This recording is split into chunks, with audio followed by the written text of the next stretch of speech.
নমস্কার, আজকের এই নতুন ভিডিওতে আপনাদের স্বাগতম। আজকের এই ভিডিওতে আমরা আলোচনা করব, যদি কেউ তার সেভিংস অ্যাকাউন্ট বা কারেন্ট অ্যাকাউন্টে মিনিমাম অ্যাভারেজ ব্যালেন্স রাখতে না পারেন, তাহলে কি করা উচিত, এর জন্য কি কি ভালো সমাধান হতে পারে। অনেকে কমেন্টে জানিয়েছেন যে তারা বিভিন্ন প্রাইভেট ব্যাংকে অ্যাকাউন্ট খুলেছেন, সেখানে মান্থলি বা কোয়ার্টারলি ভিত্তিতে 5,000, 10,000, 20,000 বা 25,000-এর মতো মিনিমাম ব্যালেন্স মেনটেন করতে হয়। কিন্তু যদি এই ব্যালেন্স মেনটেন না করা হয়, তাহলে ব্যাংক প্রতি মাসে একটা নির্দিষ্ট পরিমাণ চার্জ কেটে নেয়। তাহলে এর সমাধান কি, কিভাবে এই চার্জ এড়ানো সম্ভব, আজকের এই ভিডিওতে আপনি সেই বিষয়ে সম্পূর্ণ তথ্য পেয়ে যাবেন। ভিডিওটি অত্যন্ত ইনফরমেটিভ হতে চলেছে, তাই শুরু থেকে শেষ পর্যন্ত দেখার অনুরোধ রইল। যদি ভিডিওটি ভালো লাগে তাহলে লাইক কমেন্ট করতে ভুলবেন না, আর এই ছোট্ট চ্যানেলটিকে আরও এগিয়ে নিয়ে যাওয়ার জন্য চ্যানেলটিকে সাবস্ক্রাইব করতে ভুলবেন না। তো আর দেরি না করে চলুন শুরু করা যাক আজকের ভিডিও।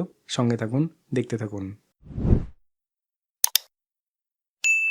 এখন অনেকেরই স্যালারি অ্যাকাউন্ট থাকে যেখানে নিয়মিত পেমেন্ট আসে, কিন্তু যদি চাকরি চলে যায়, চাকরি ছেড়ে দেন বা অন্য কোনো ব্যাঙ্ক অ্যাকাউন্টে পেমেন্ট নিতে শুরু করেন, তাহলে কিছুদিন পর সেই অ্যাকাউন্ট অটোমেটিক সেভিংস অ্যাকাউন্টে পরিবর্তিত হয়ে যায়। এখন ব্যাংকের নিয়ম অনুযায়ী সেই সেভিংস অ্যাকাউন্টে মিনিমাম অ্যাভারেজ ব্যালেন্স রাখা বাধ্যতামূলক হয়ে যায়। সেটা 5,000 হতে পারে, 10,000 হতে পারে, 20,000 হতে পারে। এছাড়াও অনেকে যখন নতুন অ্যাকাউন্ট খোলেন তখন সেটি জিরো ব্যালেন্স অ্যাকাউন্ট হয়, কিন্তু পরে ব্যাংক নির্দিষ্ট একটা মিনিমাম অ্যাভারেজ ব্যালেন্স রাখতে বলতেই পারে। অনেক সময় আমরা কোনো প্রাইভেট বা সরকারি ব্যাংকে অ্যাকাউন্ট খুললেও হাতে পর্যাপ্ত টাকা না থাকার কারণে মিনিমাম ব্যালেন্স ধরে রাখতে পারি না। তখন আমাদের অ্যাকাউন্টে পর্যাপ্ত ব্যালেন্স না থাকলে ব্যাংক চার্জ কেটে নেয়, যা অনেকের জন্যই দুশ্চিন্তার কারণ হয়ে দাঁড়ায়।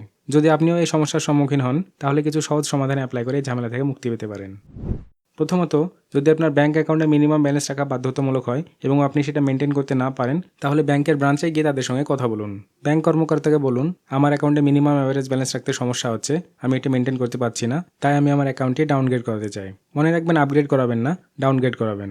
অর্থাৎ আপনার সে ব্যাংক অ্যাকাউন্টটিকে জিরো ব্যালেন্স অ্যাকাউন্টে কনভার্ট করাবেন, যাতে ভবিষ্যতে আপনাকে মিনিমাম ব্যালেন্স রাখতে না হয় এবং অপ্রয়োজনীয় চার্জ কাটা বন্ধ হয়। অনেক ব্যাংকে এমন একটি সুবিধা থাকে যেখানে তারা আপনার অ্যাকাউন্টটিকে জিরো ব্যালেন্স অ্যাকাউন্টে কনভার্ট করে দিতে পারে। বিভিন্ন ব্যাংকের নির্দিষ্ট কিছু স্কিম থাকে যার মাধ্যমে আপনার অ্যাকাউন্ট জিরো ব্যালেন্স হয়ে যায়, যেমন বিএসবিডি অ্যাকাউন্ট বা জনধন যোজনার অ্যাকাউন্ট, আরও এরকম কিছু ব্যাংক অ্যাকাউন্ট রয়েছে। যদি আপনি এই পদ্ধতিতে অ্যাকাউন্ট ডাউনগ্রেড করাতে পারেন, তাহলে কোনো মিনিমাম ব্যালেন্স রাখতে হবে না, ব্যাংক অতিরিক্ত চার্জও কেটে নেবে না এবং আপনি আগের মতো স্বাভাবিকভাবে লেনদেন চালিয়ে যেতে পারবেন কোনো ঝামেলা ছাড়াই। তবে এই সুবিধা সব ব্যাংকে থাকে না, তাই আপনাকে প্রথমে আপনার ব্যাংকে গিয়ে খোঁজ নিতে হবে। অনেক সময় ব্রাঞ্চের কর্মচারীরা এটি করতে চায় না, যদিও এটি করা সম্ভব।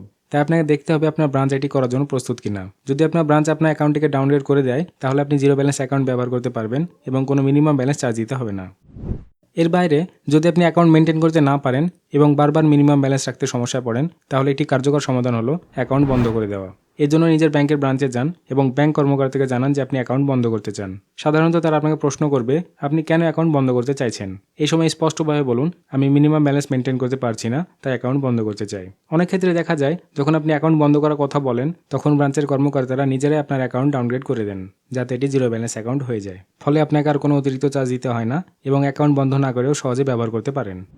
আমি আপনাদের কিছু জিরো ব্যালেন্স অ্যাকাউন্টের নাম বলে দিচ্ছি যেখানে আপনারা অ্যাকাউন্ট খুলতে পারেন। যেমন কোটাক মাহিন্দ্রা ব্যাংকের 811 অ্যাকাউন্ট, এটি একটি zero balance account. Kotak Mahindra ব্যাংকের সুপার সেভিংস অ্যাকাউন্টও জিরো ব্যালেন্স অ্যাকাউন্ট। এছাড়াও ইন্ডাসইন্ড ব্যাংকের ডিজিস্টার অ্যাকাউন্ট এবং ডিলাইট অ্যাকাউন্ট, এই দুটো zero balance account. AU small finance ব্যাংকের ডিজিটাল অ্যাকাউন্ট, স্টেট ব্যাংকের savings account, Slice bank account, Jio payment bank, Airtel payment bank, এমন অনেক ব্যাংকেরই এমন জিরো ব্যালেন্স অ্যাকাউন্ট রয়েছে যা আপনি সহজেই খুলতে পারেন। আমি ভিডিও ডেসক্রিপশনে কিছু সেরা জিরো ব্যালেন্স অ্যাকাউন্ট খোলার লিঙ্ক দিয়ে দেবো, সেখানে ক্লিক করে আপনি নিজের অ্যাকাউন্ট খুলতে পারবেন এবং জিরো ব্যালেন্স হিসাবেই ব্যবহার করতে পারবেন। একটি বিষয় সবসময় মনে রাখবেন, যদি আপনার মিনিমাম ব্যালেন্সওয়ালা অ্যাকাউন্ট থাকে এবং সেটি বন্ধ না করেন, তাহলে এটি আপনার জন্য একটা বড় সমস্যার কারণ হতে পারে। কারণ যদি আপনি মিনিমাম ব্যালেন্স মেনটেন না করেন, তাহলে ব্যাংক আপনার অ্যাকাউন্ট থেকে চার্জ কেটে নেবে এবং যদি অ্যাকাউন্টে পর্যাপ্ত ব্যালেন্স না থাকে, তাহলে ব্যাংক সেটিকে মাইনাস ব্যালেন্সে নিয়ে যাবে। একবার যদি অ্যাকাউন্ট নেগেটিভ ব্যালেন্সে চলে যায়, তাহলে ব্যাংক সেটি সহজে বন্ধও করবে না। আরবিআই নিয়ম অনুযায়ী ব্যাংক শুধুমাত্র জিরো ব্যালেন্স থাকলে অ্যাকাউন্ট বন্ধ করতে পারে। যদি অ্যাকাউন্টের ব্যালেন্স প্লাস বা মাইনাসে থাকে, তাহলে ব্যাংক সেটি বন্ধ করতে পারে না। এমন পরিস্থিতিতে ব্যাংক আপনাকে বলবে, আগে এই নেগেটিভ ব্যালেন্স পে করুন। যদিও এটির জন্য নির্দিষ্ট কোনো নিয়ম নেই, তবুও অনেক ব্যাংক এমনটা করে। তখন আপনাকে আরবিআইতে অভিযোগ জানাতে হয়, তারপরে ব্যালেন্স জিরো করে দেওয়া হয়। এই ঝামেলা এড়ানোর সেরা উপায় হলো, যদি আপনি মিনিমাম ব্যালেন্স রাখতে না পারেন, তাহলে সময় মতো অ্যাকাউন্ট বন্ধ করে দেওয়া। এছাড়াও যদি আপনার চাকরি চলে যায় বা আপনি চাকরি ছেড়ে দেন এবং এটি একটি স্যালারি অ্যাকাউন্ট হয়, তাহলে 3 থেকে 6 মাসের মধ্যে এটি অটোমেটিকলি নর্মাল সেভিংস অ্যাকাউন্টে পরিবর্তিত হয়ে যাবে। এরপর সে ব্যাংক বা আপনার এলাকা ভিত্তিক মিনিমাম ব্যালেন্স রাখতে হবে। যদি আপনি তা না রাখেন, তাহলে ব্যাংক চার্জ কেটে নেবে। আমি আশা করি আজকের এই ভিডিওতে আপনি বুঝতে পেরেছেন, যদি আপনার মিনিমাম ব্যালেন্স অ্যাকাউন্ট থাকে এবং আপনি সেটি মেনটেন করতে না পারেন, তাহলে কি করা উচিত। এর মধ্যে কোন পদ্ধতিটি আপনি বেছে নেবেন তা আমাকে কমেন্টে অবশ্যই জানাবেন। আশা করি আপনাদের আজকের এই ভিডিওটি ভালো লেগেছে। যদি ভালো লেগে থাকে অবশ্যই লাইক করবেন। ভিডিও রিলেটেড কোনো রকম কনফিউশন থাকলে কমেন্ট করতে ভুলবেন না। আশা করি সকলে ভালো ও সুস্থ থাকবেন। ভিডিওটি দেখার জন্য আপনাদেরকে অসংখ্য ধন্যবাদ।